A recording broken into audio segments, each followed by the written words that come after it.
क्या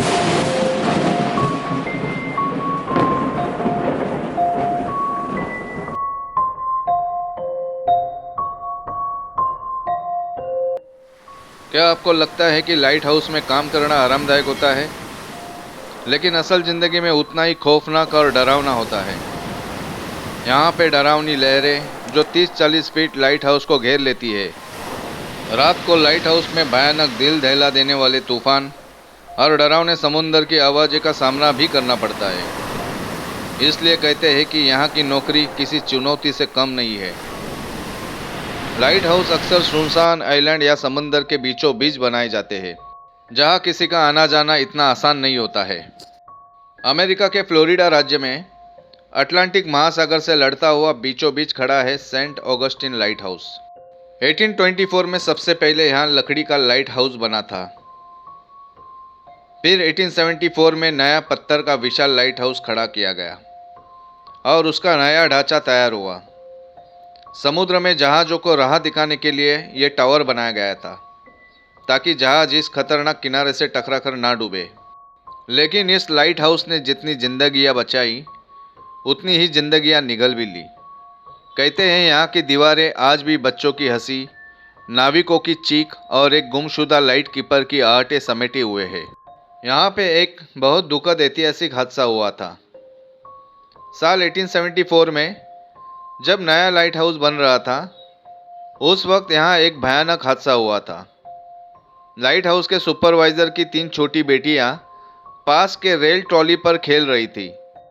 अचानक ट्रॉली फिसली और तीनों बच्चियाँ सीधे समुद्र में जा गिरी।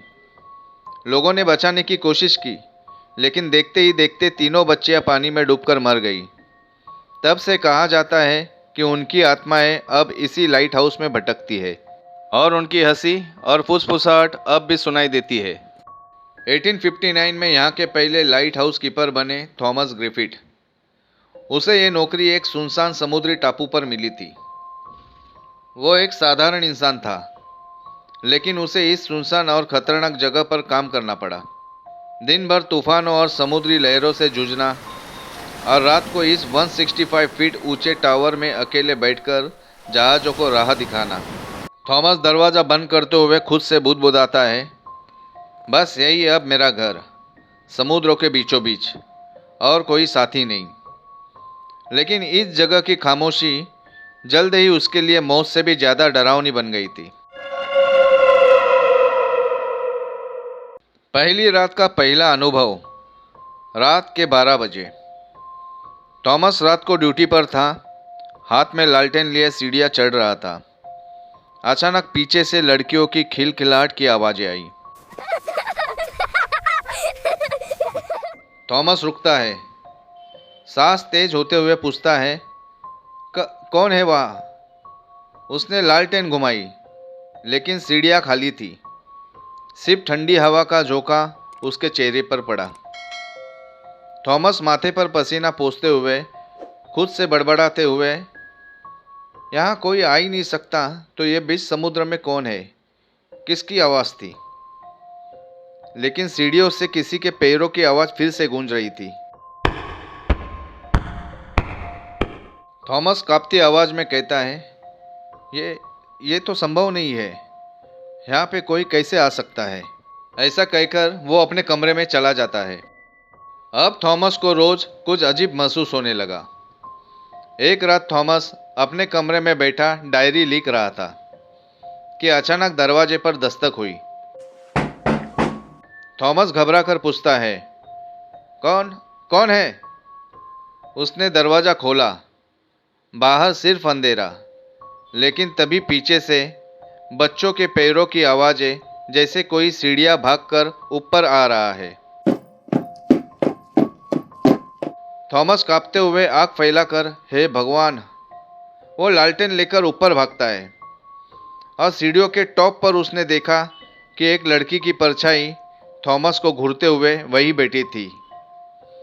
थॉमस कांपते हुए, पसीना पोंछते हुए, नहीं, ये मेरी आंखों का धोखा होगा। तभी थॉमस डर के मारे जोर से चिल्लाता है और फिर लंबी खामोशी। जब अधिकारी अगली सुबह लाइट हाउस पहुंचे, ना नाव मिली, ना थॉमस का कोई निशाना। सिर्फ उसके बूट्स सीढ़ियों के पास पड़े थे। विजिटर्स और लोकल रिपोर्ट्स के अनुसार आज भी जो भी इस लाइट हाउस में आता है उन्हें वही हंसी सुनाई देती है। कभी बच्चों की खिलखिलाहट, तो कभी थॉमस ग्रिफिथ की परछाई, और कभी वो लड़की सीढ़ियों के ऊपर बैठी हुई। तो दोस्तों, क्या आप हिम्मत करेंगे एक रात सेंट ऑगस्टिन लाइट हाउस में अकेले बिताने की? कमेंट्स करके ज़रूर बताएं। अगर आपको ये डरावनी कहानी पसंद आई हो तो चैनल को लाइक, सब्सक्राइब और कमेंट ज़रूर करें और बेल आइकन को क्लिक करना ना भूलें, क्योंकि आपको अगली कहानी के अपडेट्स मिलते रहे। अगली कहानी और भी खौफनाक होने वाली है। तो आगे मिलते हैं ऐसे ही खौफनाक कहानी में। तब तक डर कभी ख़त्म ना हो। Goodbye, take care.